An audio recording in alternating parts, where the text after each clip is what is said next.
Two. Sorry, I just woke her up. After practice nap was indeed due for McFarlane. So it's you got Jessica Middleton coming up, Bellator 178, April 21st in Connecticut, the Mohegan Sun. But I actually saw, I don't know where I saw it. Maybe it was Instagram or Twitter or something. I saw a feed where you're saying you're going to be in Oahu a lot more than you have been. You're opening up a 10th Planet Jiu-Jitsu Academy here? Yeah, so I was just informed. So my main trainer, Uncle Bill, we call him. We just went to Brazil a couple weeks ago to go corner some of my teammates, and we were kind of just talking about it, like small talk, like, oh, like what do you want to do after fighting and blah blah blah. He's all like, yeah, like what about like working in the gym or running a gym? And I was like, yeah, I mean that'd be cool, but I want to do it after I'm done fighting because I just want to train, just focus on training and everything. I see the work that it takes to run an actual gym, so I'm like, Yeah. I want to do that after I'm done. And so he's like, what about a 10th Planet Hawaii? And I'm like, that'd be cool, but I mean, I don't want to necessarily move back home to Hawaii. Yeah. Like I kind of like Hawaii will always be my home, but I don't want to live there permanently at the moment. Like I enjoy my life up here in San Diego.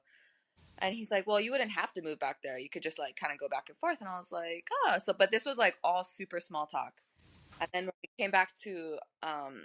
came back home to San Diego, and he texted me one night, I was like, hey, how serious are you about 10 Planet Oahu? I'm like, yeah, I'm fucking, let's do it. And so he talked to Eddie Bravo about it. And now it's like the ball is rolling on that now. So the jiu-jitsu scene here in Hawaii, and there's I know a little bit of it. From what I know, I feel like it's mainly gi. There are strictly no gi schools out there. So. And there's gonna be a lot of pushback because you're gonna get a lot of guys that want to train no gi, but they don't have no gi at their academy, and they can't. It's very like, hey, you train at my place, you can't train at somebody else's place, kind of thing. Yeah. So I get a little bit of that. Like the people try to, because I don't like gi. There's no reason. I live for the last 15 years, I've lived in a place where people don't ever wear jackets. Yeah. And they hardly have pants on. So what is a gi going to do for me? Like I don't, like, oh, I'm going to go and try and grab their cuff and they got slippers on. Like I got nothing to grab. Like what do I? Well, they mainly like to stand and bang anyway, so. Yeah, for me it's great because I just stand and go, boop. Yeah, so it's there's going to be a little bit of pushback, and of course you probably already thought about that. But you're bringing a concept to the island that isn't done here. There isn't. I got to be honest with you. And nothing against Eddie Bravo. I love his style for him. I love how it works for him, and I watch all his videos and I steal stuff from all of his guys that show stuff. I don't have the flexibility to do what 10th Planet does. My knees don't work that way, and my hips don't work that way. I hurt myself. Like I have a high guard that I play. I play Eddie's rubber guard. Sometimes I'm on the bottom, but my knees don't function that way. Like I can't do it all the time. So for me, it's hard. But I got to be honest. If that's my only option here in Oahu for a no-gi class, I'm going to 10th Planet. If that's my only choice, that's where I'm going. Yeah, I know I'm going to walk out of there with my knees on fire. I'm going to need 57 ice bags. And my hips are going to be lit up and just like torturous because I'm old as shit. And it's not like I'm going to develop a new style. It's just not how it works. But it's like, if that's my option, I'm going. Like I'm going to go and I'm going to sign up and I'm going to be paying membership to go to this place because that's the place where I got to go to. I think you get a lot of people going to come there, but there are also, I think, a lot of people going to expect you to be around a lot more than you think. So is this going to be like a once a quarter you're coming in for a week? Is it going to be I'll be here for a month and my fights are not happening, or how is this going to work out? Well, we totally haven't got that far yet at all. Okay, fair enough. But but what I envisioned it as is that like, and I have a home in Hawaii, like the house I grew up in. My parents have like a couple rentals on our property and everything. So it's like I always have a place to stay. And I even told my Hold on. Back up. How the fuck did I not know your parents had rentals? And why am I not renting from your parents instead of paying this freaking jackoff that lives in China? I know, right? That's why I told my teammates, we were talking about the crew that would like go and start this gym up and everything.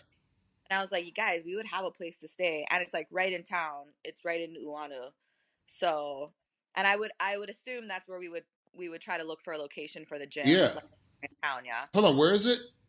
Well, we don't know yet. We No, no, haven't no. made. Where's your parents' place? Oh, in Nu'uanu. Oh, New One. Okay. Yeah. So we're like, I was like, you guys, we're totally set, as long, and I was like, as long as you don't mind, like, being adopted into a big ass crazy Hawaiian family, like, you guys are all set. So, Yeah, if they don't like that, they may not want to come because it doesn't work any other way on the island but that. You get adopted in by somebody, yeah, someplace, and you're just stuck. So it's yeah. So I've been teaching them, like, the funniest, it was so funny, because one of them is, like, super white boy. I love him to death. He's one of my closest friends. Super, super white boy. And he's like, will the locals like me? I'm like, dude, just call everybody auntie and uncle, and don't, and like, always accept their food. He's like, oh, auntie, I like sample. Like, white nice. boy you could ever imagine. But Well, it's yeah, funny. I got on the island and I found out there's a distinct cultural difference of the white boys that show up here because they got a job and they're just here because they have to work and they didn't get, like, they're not brought in by anybody, versus the mm-hmm. white boys that show up for a job but they're brought in because they're brought in by a Hawaiian that brought them in. It's a totally different Yeah, ball game for that white boy. Like, he's totally different. exactly. He's like, I've talked to some guys like, I hate it. Like, Hawaii was just stupid. Like, no one liked me. It was just dumb. And I've talked to the guy right next to him. He's like, dude, Hawaii was great. I loved it. It's like, Yeah. yeah, that's how it And goes. we were saying too, like, I was like, honestly, I'm not worried, because for one, like, yeah, you'd be like one of my boys. And secondly, I feel like people who do take jujitsu, and especially like the 10th planet system, is a little more open minded, and they're not going to be all Yeah, fucking like, yeah. so I'm like, dude, you'll be fine.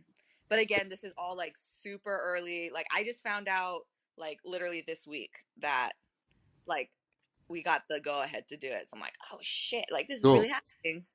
Well, the reason why I'm talking so much about this gym is because you are 5-0, and Mm-hmm. you're about to fight a 2-0 Jessica Middleton. Mm-hmm. Gyms, even though you said it in the beginning, hey, I don't want to do it until I'm retired because there's so much work that goes into it. But they're already starting to suck you into, oh, you only have to go back and forth, and all of a sudden you're like, well, I might as well stay here for my training camp, and then it changes everything. Yeah. And then you get too extended. I just finished an interview with Brad Pickett. Literally before I called you, I was doing an interview with Brad Pickett, and that's one of the things he was saying at the end of his career. He went 1-7 or 1-6 of his last 7. He lost 3 in a row, and he's like, he started getting too extended, trying to do other things because he was preparing for retirement. He was preparing to be done fighting, and he got too. He's promoting, he's cornering, he's Yeah. coaching, and he's trying to train himself to get ready for a fight. How are you going to find that balance? Because you potentially can make 10-0 relatively easily, and with a little bit of work and a little bit of hustle and the right matchups, get to 20-0 pretty significantly. Pretty. I'm not going to say easily, but it can actually happen, and that's a big milestone for any fighter. And I can't remember a woman that's done that. And you have the potential to be there, but you're already starting to get pulled in different directions because you're 5-0. What's going to happen when you're 10-0? How many different people are going to want to be a part of your crew and be a part of your life? Yeah, yeah. Well, and the reason too that I told them all that, like, yeah, I'm down to do this, is because I don't picture myself fighting forever. Like, I never Right. started a career. Oh, I didn't even start fighting having this career in mind. I was just doing it for fun, And Yeah. so I was like, all right, like, now that I am in the thick of things, like, I can't see I wanted to fight till I was 30. So I'm 20. I just turned 27 this past weekend, and I wanted to fight till I was 30 because that's around the time I want to start having a family, Oh, start okay. having babies and everything. So I was like, okay, like, and then they were like, well, honestly, that's a good timeline. Like, do you want to be like one of those people who fucking fight for like over a decade, and just like, yeah. So I'm like, yeah, I'm not sure if I want to do that. And so, but again, like, I kind of like set goals as, of course, you never know what's going to happen in 3 years, who knows, like, maybe I'll still be like, maybe I'll be defending my belt or whatever, or Yeah. I'll be getting like a big ass paycheck. So it's like, who the fuck knows? But I am very aware of the potential of, like, yeah, like you said, like, overextending myself, getting pulled in different directions, trying out new things. So, and I see that, I have a lot of mentors in the fight game and the fight system. And so yeah, I've been like watching and learning, and just being aware, I think, is a good step. How many times a year do you fight? Like 3 to 4. Okay, so if you fought 4 times, it's 12. That's 12 more bouts between now and 3 years from now when you turn 30. So I mean, that's at 12 more bouts. You're 17-0 for potentially. Hopefully. You know what I'm saying? Potentially, you're 17-0. That's. Yeah. But you could potentially be 17-0 in 3 years from now. That's a big milestone. And now you're 3 fights away. You're like, well, what's one more year? And then all of a sudden you're 37 and you're battling and you're defending your belt for the ninth time. You're like, but that's how it happens. Like, I don't. Why would I get out if I'm still winning and I still enjoy it and I'm still passionate about it? Why would I leave at this point? Exactly. And then but you have, as a fighter, within the fight you have a game plan, but that game plan has to be fluctuating. So your life plan has to be fluctuating as well. You might be 38 years old before you have your first kid because you're just such a good fighter, and that's just how. With my track record with guys, like I can totally see that happening. So prepared to like be freaking 38-year-old bachelor. So what's that say about your decisions about the guys you date? What's that say about your process? Dude, I just attract red flags. I don't know. Maybe I'm a red flag myself.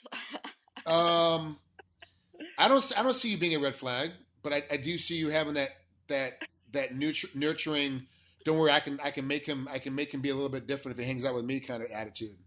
And they're just complete fuck ups, and you're like, no, I can fix this fucker. You're like, no, I can't. He's way too jacked up. Get out. Like, I can't do this. Yeah.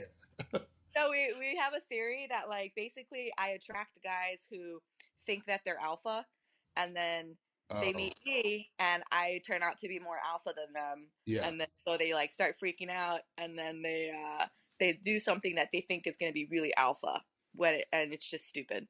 Yeah. So, and they end up shooting themselves in their own ass. Yeah, I get it.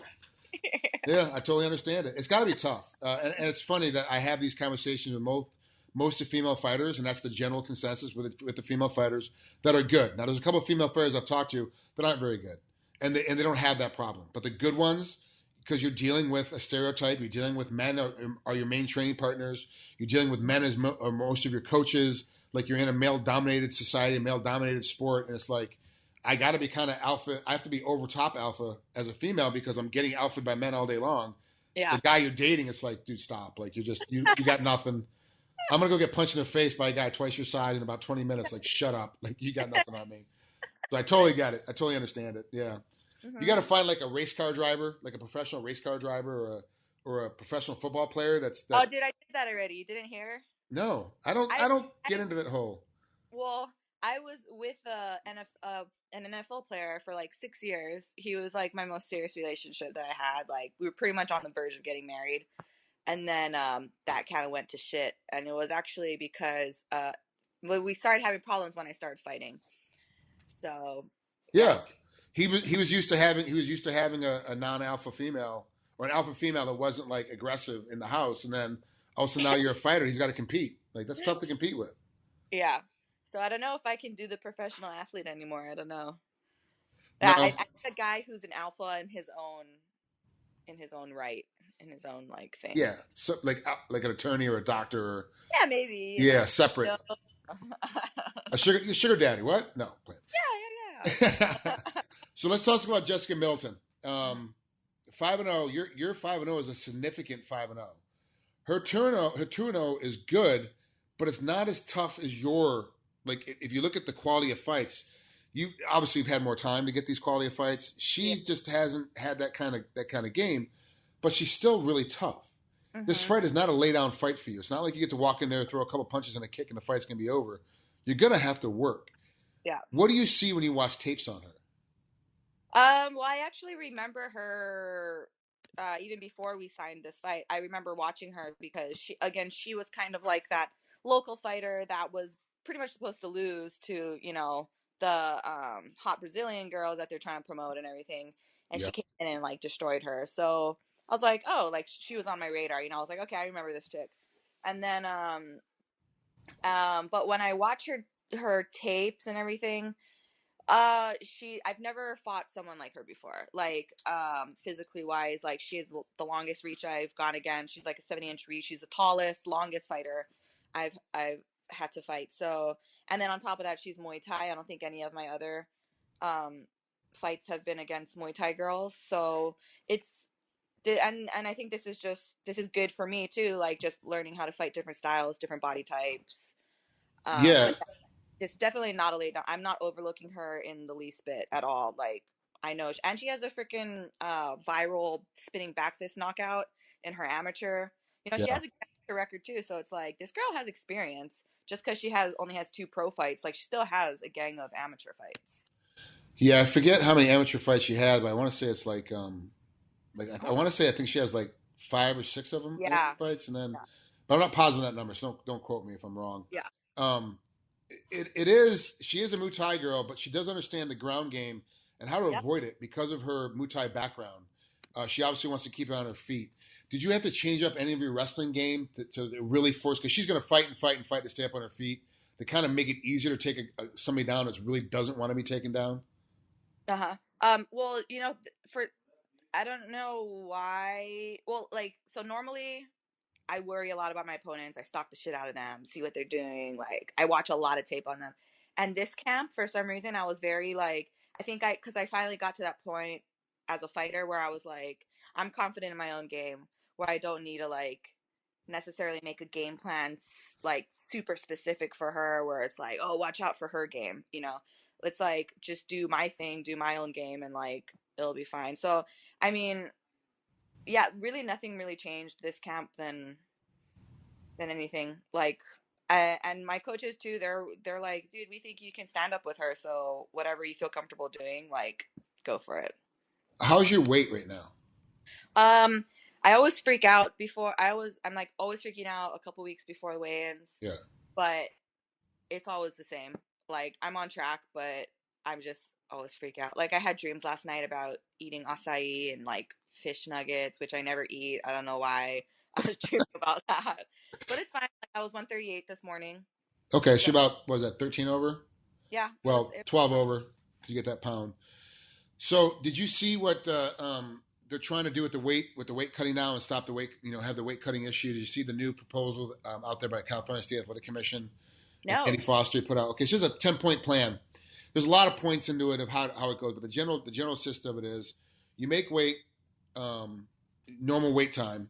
They're going to weigh you in the next day when you get to the arena, and they'll check your Mm-hmm. weight. If you've gained more than 8% of your body weight back, so if you gain 9% of your body weight back, you're allowed to fight that night, but now you have to move up to the next weight class.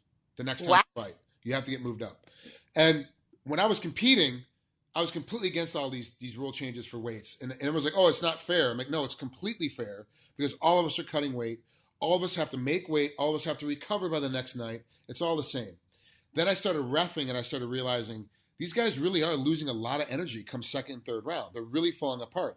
And I'm Yeah. watching the guys that are not hydrated, that are not in shape to put the weight back on again the way they need to be for the next night are falling apart. And this is what's happening. So as the fights get longer, they're getting worse. They're not getting any more exciting. So from a fan standpoint, this stuff makes sense. It kind of goes into, hey, this is actually can happen. Now, if you are over 8% after you make that, you make the second weigh in the day of the fight. They're going to say, hey, you have to go up to different weight class. You then can go to a doctor, get certified, and go, no, you can make it back down again. But there's a whole formula and a whole sheet you have to fill out with body fat and hydration and all that crap. So once they prove, hey, you can go back down, you go back down. But if they say you can go back down, my understanding is, I'm not 100% positive on this.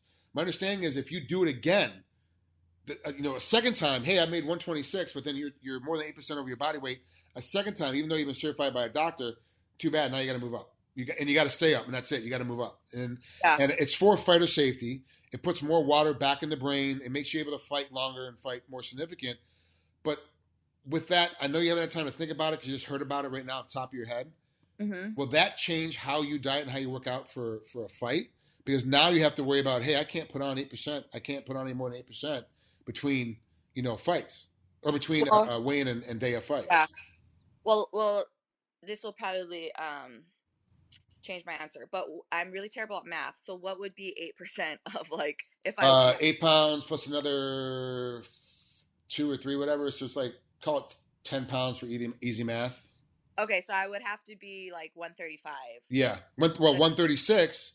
If 136. you made one, if 126 is your weight, then you can make, then you can make Yeah. 136 the next day. Okay, so in that case, like I'm totally fine because Right. I like don't really get above after weigh-ins. I probably get back up to like 134. So I'm like I'm and like I've never had a bad cut before. I'm Yeah. always freaking paranoid, but like it comes off really easy. So, knock on wood. But Or- like, that's why I mean I think that's a great idea, like for fighter safety. And fortunately, I've never been one of those fighters who had a terrible weight cut that was unhealthy. Well, looking at guys, you look at guys like Johnny Hendricks, who was missing weight a couple times. You looked at guys like, Khabib, who almost died. yeah, like Yeah. Khabib Magomedov. Like, these guys or it all makes sense. And of course, right in the middle of Mr. Foster writing this program, the Muay Thai guy died in Thailand he was in a full sweatsuit with plastics on, dies from heat stroke because he's trying to cut weight. And so like right in the middle of them trying to deal with all this other stuff going on, like, okay, now Andy is a go-getter and jumps right on it and takes the blunt of it face first. He's like, I don't care what the rest of the world thinks. We've got to save these athletes from themselves. And yeah, yeah, we kind of got it. We kind of have to. It's a weird situation, but I think it's gonna be better. But I think too, it's also a situation for girls like you and guys that are also like you that don't have terrible weight cuts or kind of within that limit anyway. It's not going to change much for them. They're going to be okay because this is just kind of what they do and how they do it. It's for guys like me and guys that were like me, that are like I was.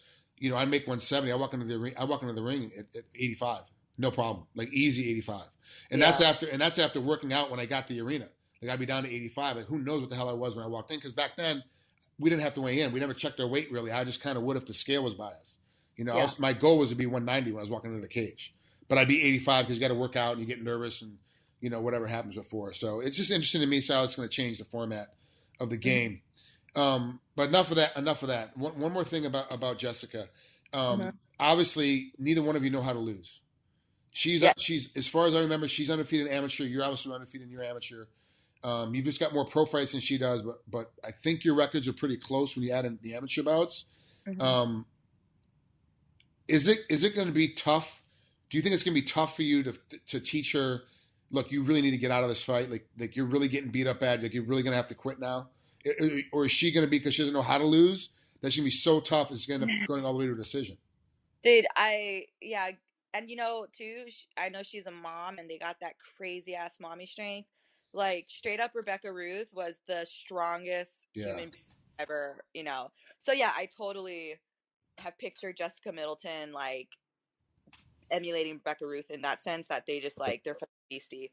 And so yeah, I mean and two, I've been visualizing a lot about this fight and I really want to get a TKO. Well, obviously I want to get the win, but like in a TKO fashion because I haven't had that yet in all of my wins. So I've been picturing that, but again, like a fighter like Jessica Middleton who hasn't lost yet, like it'll be really hard to finish. Like I don't see her, giving up or anything. Yeah. When she was in precarious spots in her 2 Bellator fights, she still came back, and like barely took any damage. So yeah, it'll be interesting. It'll be interesting. Somebody's gotta go. Yeah. It'll be. Yeah. You're just hoping that's hers. Yeah. So, all right. Thanks so much for coming on here. I appreciate it. I know I woke you up from a nap in the middle of your workout. No, So I apologize for that. But we'll definitely be talking here again pretty soon. Have so much fun in this fight. It's gonna be a great fight. Enjoy the rest of your training camp, and then we'll definitely be talking later on. Yeah, I'll let you know when we get that gym up and running for Nogi. Yeah, please do. Please do. I'm definitely interested. I'm definitely interested in it when it comes to town. Awesome. All right. Talk to you later. All right. Bye.